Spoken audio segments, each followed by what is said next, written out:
राजा जयसिंह एक बड़े ही उदार और प्रजा के चहीते राजा थे। उनके राज्य में सब लोग सुख और आराम की जिंदगी जी रहे थे। राजा अपनी प्रजा का बहुत ख्याल रखते थे और कभी कभी गुप्त वेश धारण करके अपनी प्रजा की क्या मुश्किलें हैं वे भी जान लिया करते थे और फिर उन्हें मदद भी करते थे। एक दिन महल के दो सिपाही आपस में बात करते थे। आज तक किसी ने भी राजा को गुप्त वेश में नहीं देखा है। यहाँ तक कि उनके महल में भी किसी को यह पता नहीं है कि राजा कब गुप्त वेश बनाकर बाहर निकलते हैं और वापस महल में जाते हैं। ये सोचने वाली बात है। हाँ, मैंने भी कभी नहीं देखा महाराज को गुप्त वेश में। मुझे लगता है महल में ही कोई गुप्त रास्ता होएगा। तभी एक बड़े पंडित जैसे व्यक्ति ने आके सिपाही से बोला, मुझे महाराज से मिलना है, मुझे अंदर जाने दो। अरे भैया, आप कौन हैं और महाराज से काहे मिलना चाहते हैं? वो तो मैं महाराज को ही बताऊंगा। ठीक है, आप वहीं ठहरिए, हम अभी महाराज को पूछ के आता हूँ। प्रणाम महाराज, कोई बड़े पंडित आपसे मिलना चाहते हैं लेकिन मिलने की वजह नहीं बता रहे हैं। जाओ और उन्हें सत्कार पूर्वक अंदर लेकर आओ। सिपाही पंडित को लेकर दरबार में आते हैं। आइए पंडित जी, आपका हमारे दरबार में स्वागत है। बताइए हम आपकी क्या सेवा कर सकते हैं? मैं बहुत दूर से आया हूँ और बहुत थक गया हूँ। आप मेरे लिए रहने का प्रबंध कीजिए। मैं आपके नगर में 1 सप्ताह रुकूंगा। अगर मैं यहाँ से प्रसन्न होकर जाऊँगा तो तुम्हें और तुम्हारी प्रजा को आशीर्वाद दूंगा, वरना मैं तुम सबको श्राप दे जाऊंगा। ये सुनकर सभी दरबारी के होश उड़ गए और महाराज भी काफी चिंतित हो गए। पंडित जी, क्षमा करें, हम आपके रहने का अच्छे से अच्छा प्रबंध करेंगे।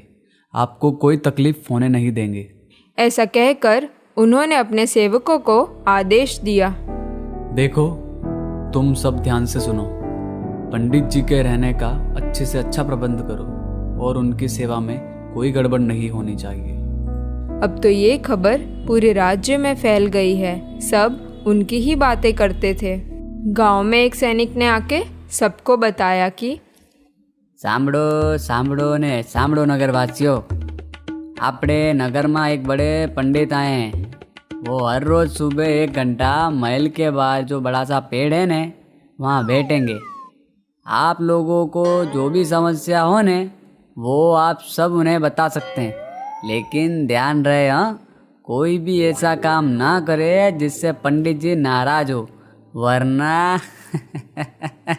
वरना वो पूरे राज्य को ने श्राप दे देंगे।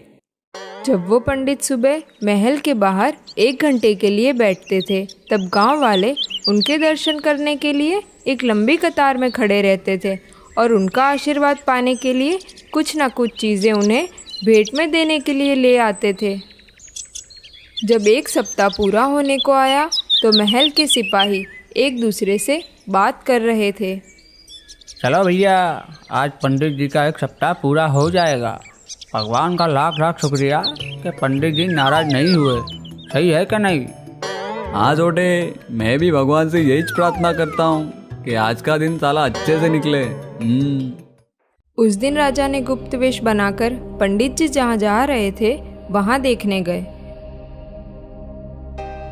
उन्होंने देखा तो वे दंग ही रह गए। उन्हें वो पंडित कम और एक जादूगर ज्यादा लग रहा था। वो अपने जादू से महल की कीमती चीजों को अपने जादुई थैले में भर रहा था। महाराज ये देखकर गुस्से से आग बबूला हो गए और बोले, ओ दुष्ट जादूगर, तुम एक पंडित का वेश बना के सबको लूटने आए हो, लेकिन मैं तुम्हारी कोशिश कामयाब नहीं होने दूंगा।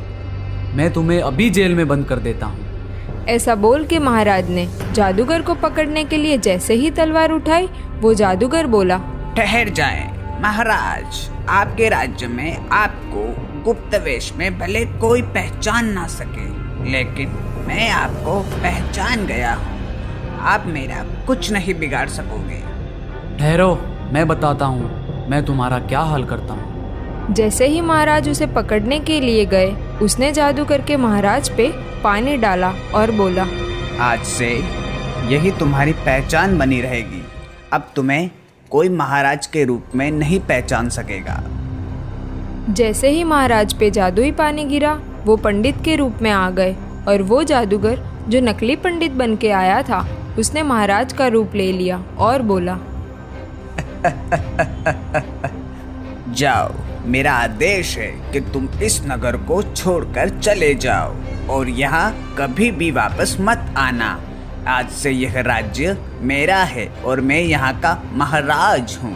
अगर तुम चुपचाप ये नगर छोड़ के नहीं गए तो मैं तुम्हें सैनिकों को बुलवा के फांसी की सजा सुनवा दूंगा। असली महाराज, जिनको जादूगर ने पंडित बना दिया था, वो बोले, अभी मेरा यहाँ से बच के निकलना ज़्यादा ज़रूरी है। अगर मैं जिंदा रहा तो मैं मेरी प्रजा को इस दुष्ट के चंगुल से जल्दी छुड़ा लूँगा। ऐसा सोचकर वो चुपके से वो नगर छोड़कर चले गए। अब वो जादूगर जो महाराज बने बैठा था, उसने भोली भाली प्रजा को तंग करना शुरू कर दिया था। वह दुगना कर वसूल करने लगा। सभी लोग उसके अत्याचारों से तंग आ गए थे। एक दिन महल के सिपाही आपस में बात कर रहे थे। मुझे तो दाल में कुछ काला लग रहा है भाई, वरना हमारे महाराज का ऐसा व्यवहार, हे भगवान, मैं सपने में भी नहीं सोच सकता। सही बात है, मुझे भी यही शंका है। वो पंडित जी यहाँ पे आए थे, वो अचानक से गायब हो गए और महाराज का भी व्यवहार उसी दिन से बदला बदला लग रहा है। कुछ तो लोचा है। हाँ, कहीं वो पंडित जी ने महाराज को श्राप तो नहीं दे दिया जिससे महाराज ऐसे हो गए हैं? मुझे भी ऐसा ही लगता है। अरे, तुम्हें पता है, कल राजा के खास मंत्री ने उन्हें पूछा कि महाराज के वो पंडित कहाँ गए, आपको कुछ बताकर गए हैं या नहीं? अच्छा, तो फिर महाराज ने क्या बताया? और जब उनका नाम पूछा कि हमें सिपाहियों को बैठकर उनका पता लगाना चाहिए, तो उनका नाम सुनकर महाराज आग बबूला क्यों हो गए और उन्होंने गुस्से से बोला कि अगर किसी ने भी उस पंडित के बारे में कुछ बोला तो वो उन्हें कारागार में डाल लेंगे। वो फिर क्या हुआ? फिर क्या, मंत्री और सभी दरबारी चुप होकर बैठ गए। पहले तो महाराज सबसे मशवरा करके राज्य या प्रजा के लिए फैसला लेते थे, लेकिन अब तो वो किसी को कुछ पूछते भी नहीं हैं। सही कहा तुमने, मुझे तो ये अपने महाराज नहीं लगते। असली महाराज, जिनको पंडित जी बना दिया गया था, वो चलते चलते एक घने जंगल में पहुंच गए। अंधेरा होने को आया था तो उन्होंने आसपास देखा तो एक छोटी सी झोपड़ी में दिया जल रहा था। कोई है? कृपया दरवाजा खोलिए। प्रणाम चाचा, मैं बहुत थक गया हूँ। क्या आप कृपया मुझे आज रात यहाँ रहने की अनुमति देंगे? आ जाओ बेटा, यहाँ बैठो। ऐसा बोलकर वो महाराज के लिए कुछ फल और पीने का पानी लेके आए। महाराज को इतनी भूख लगी थी कि वे सारे फल खा गए। चाचा, बहुत शुक्रिया, लेकिन आप ये निर्जन वन में अकेले क्यों रहते हो? बेटा, मैं यहाँ से बहुत दूर एक बड़े से नगर का राजा था। एक दिन एक जादूगर पंडित के वेश में आया और छल कपट करके मेरा राज्य हड़प लिया और उसने मेरा रूप बना के वो राजा बन गया। उसने मुझे बूढ़ा बना दिया, इसीलिए कोई मुझे रखता भी नहीं है और पहचानता भी नहीं है। मैं अपनी प्रजा और परिवार के लिए बहुत चिंतित हूँ। अच्छा, तो वो दुष्ट जादूगर ने आपका भी राज्य हड़प लिया है? उसने मेरे साथ भी ऐसा ही किया है। अब मैं उसे छोड़ूंगा नहीं, हमें मिलकर उसका हल ढूंढना पड़ेगा। ये तो बहुत बुरा हुआ। ऐसे तो वो जादूगर सभी राजा और उनकी प्रजा को लूट लेगा। तुम्हारी बात सही है, हमें कुछ करना चाहिए। पहले तो मैं अकेला था, इसीलिए मुझे उस दुष्ट जादूगर का सामना करने की हिम्मत नहीं थी, लेकिन अब तुम आ गए हो तो हम दोनों मिलकर उसका मुकाबला करेंगे। ठीक है, तो फिर कल सुबह जल्दी उठकर हम उस दुष्ट जादूगर के बारे में पता लगाएंगे। दूसरे दिन सुबह वो दोनों जंगल की ओर निकल पड़े। थोड़े दूर आगे जाके देखा तो एक हिरन जख्मी हालत में वहाँ पड़ा हुआ था। महाराज तुरंत जाके पानी लेके आए और उसे पिलाया और अपना खीस चीर के हिरन के जख्म पे बांध दिया। जैसे ही उन्होंने हिरन का इलाज किया वो हिरन ठीक हो गया और बोलने लगा, तुम बहुत अच्छे हो, इस रास्ते पे आगे जाओ, वहीं तुम्हें तुम्हारी समस्या का समाधान मिलेगा। ऐसा बोल के वो वहाँ से गायब हो गया। महाराज और चाचा आश्चर्य से एक दूसरे के सामने देखने लगे। अरे ये हिरन कहाँ गायब हो गया? क्या ये सच कह रहा था? पता नहीं, लेकिन हमारे पास उसकी बातों पे भरोसा करने के अलावा और कोई चारा भी तो नहीं है। मुझे ऐसा महसूस हो रहा है कि वो हिरन सच बोल रहा था। चलो हम इस रास्ते पे आगे चलते हैं। थोड़ी देर चलने के बाद देखा तो वहाँ एक भयानक सा दिखने वाला घर था।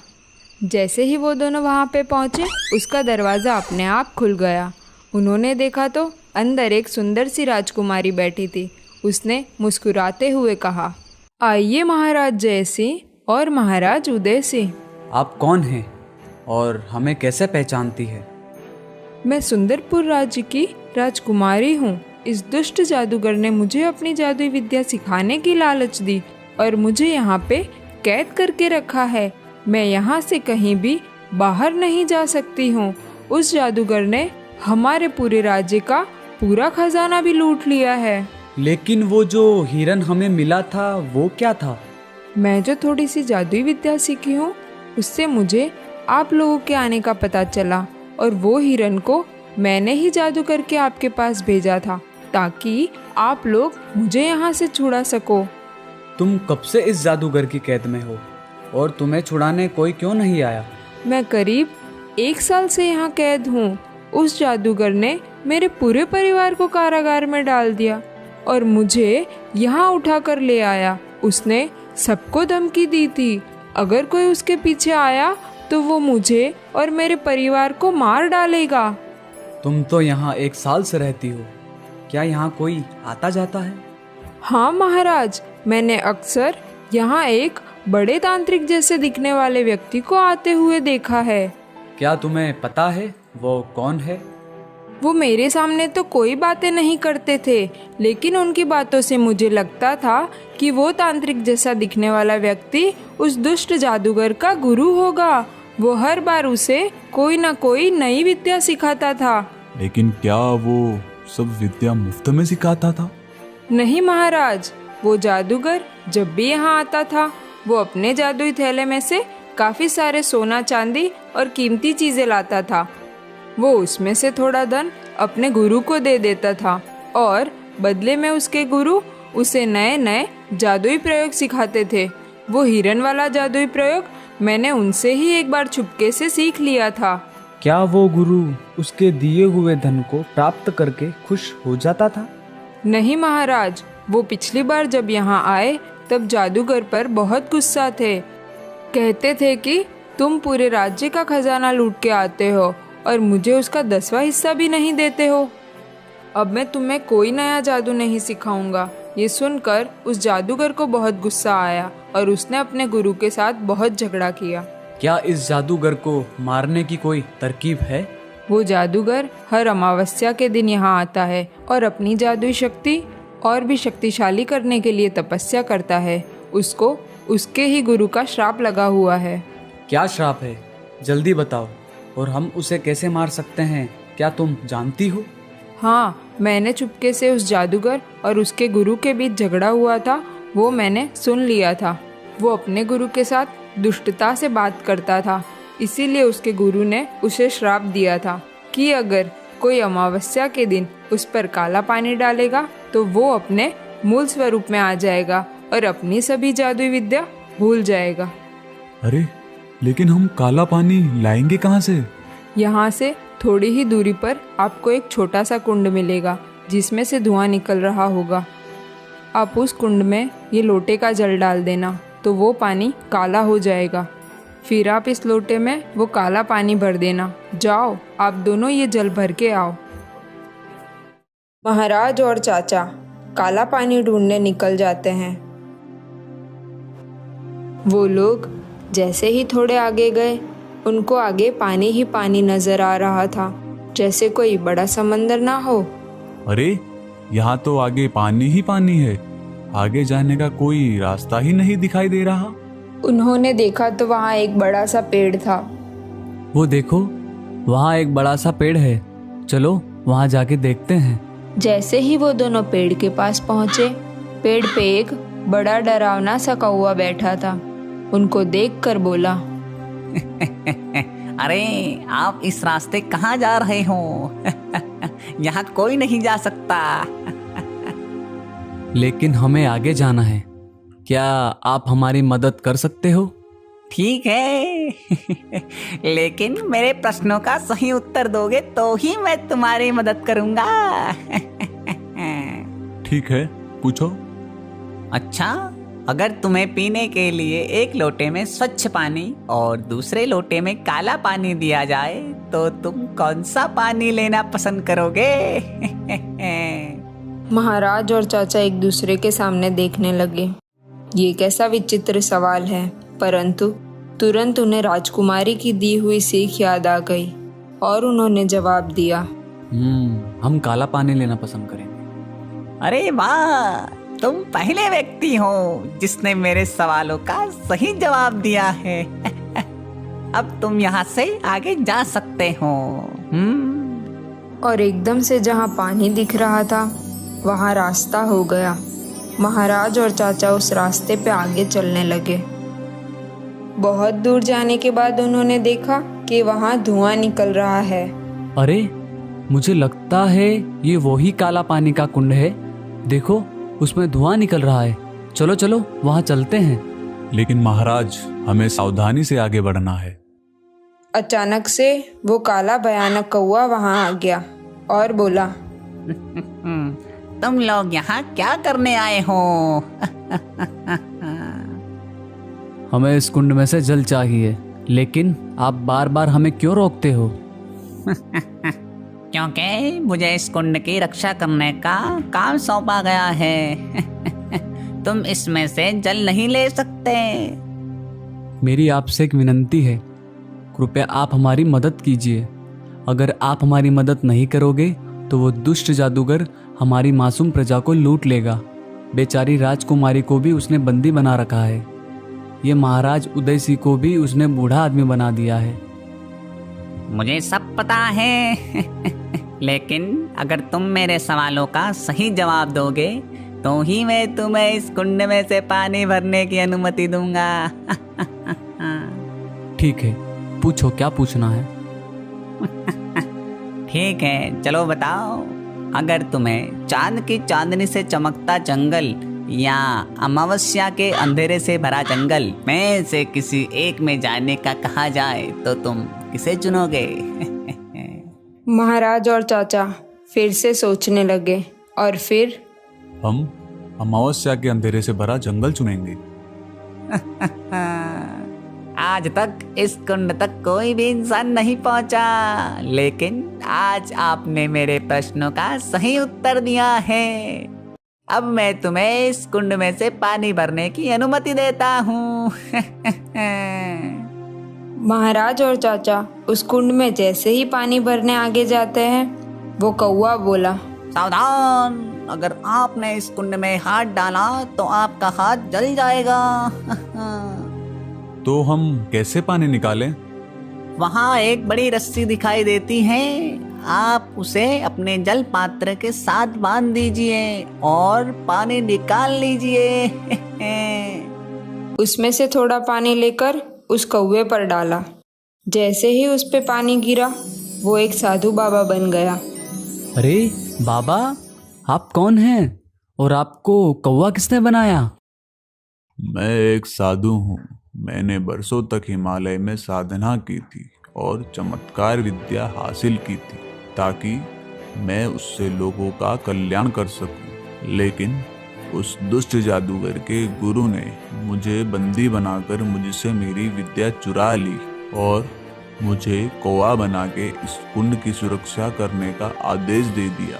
परंतु आप हमें इस कुंड में से पानी भरने से क्यों रोकते थे? उसने मुझे धमकी दी थी कि अगर कोई भी इस कुंड में से पानी भरेगा तो वो मुझे मार डालेगा। लेकिन मेरी तपस्या का फल, समझो या नसीब, तुम्हारी बात सुन के मुझे तुम्हारी मदद करने की इच्छा हुई और अपने जान को जोखम में डालकर तुम्हारी मदद की। अच्छा बाबा, अब हम चलते हैं। हमें राजकुमारी को छुड़वाना है। हमें आशीर्वाद दीजिए कि हम इस दुष्ट जादूगर से सबकी रक्षा कर सकें। विजय भव, आयुष्मान भव।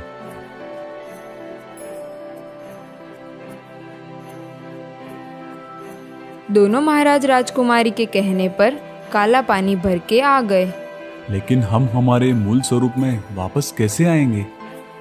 जैसे ही वो जादूगर पर आप काला पानी डालोगे, उसकी सब जादुई विद्या चली जाएगी और आप अपने मूल स्वरूप में आ जाओगे और मैं भी उसके कैद खाने में से छूट जाऊंगी। लेकिन ध्यान रखिए, वो जादूगर बहुत चालाक है, इसलिए आप दोनों को सुरक्षित जगह पर छुप जाना है और मैं जैसे ही इशारा करूं, आप उस पर ये काला पानी डाल देना। शुक्रिया राजकुमारी जी, हम ठीक वैसा ही करेंगे। अब आने दो उस दुष्ट जादूगर को। कल अमावस्या है तो आज हम यहीं उसका इंतजार करेंगे।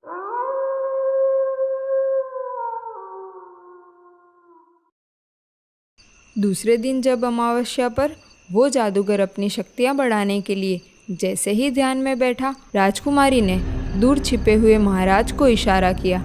महाराज ने बिना देर किए जादूगर पर काला पानी डाल दिया। जैसे ही उस पे काला पानी गिरा, वो जोरों से चिल्लाने लगा, किसने ये दुस्साहस किया? मैं उसे छोड़ूंगा नहीं। लेकिन तब तक उसकी सभी जादुई विद्या चली गई थी और दोनों महाराज और राजकुमारी उसके चंगुल में से छूट गए थे। महाराज, आप इस दुष्ट को जिंदा मत छोड़ना, नहीं तो वो फिर से ऐसी घिनौनी हरकत करता रहेगा। तो आप ही बताएं, इसे क्या सजा दें? वो कुछ कहे, इतने में उस जादूगर ने राजकुमारी को पकड़ लिया। राजकुमारी को छोड़ दो, दुष्ट पापी। दोनों महाराज ने मिलकर उसे वहीं ढेर कर दिया और राजकुमारी को बचा लिया। हम जाकर उनके परिवार को भी कारागार से मुक्त करके आते हैं। राजकुमारी के पिता महाराज जयसिंह से बहुत प्रभावित हुए और बोले, महाराज, आप बड़े बहादुर हो और आपने मेरी बेटी को उस जादूगर की कैद में से आज़ाद करवाया है। क्या तुम मेरी बेटी से विवाह करोगे? जी महाराज, राजकुमारी जैसी बहादुर और बुद्धिशाली कन्या से विवाह करना मेरा सौभाग्य।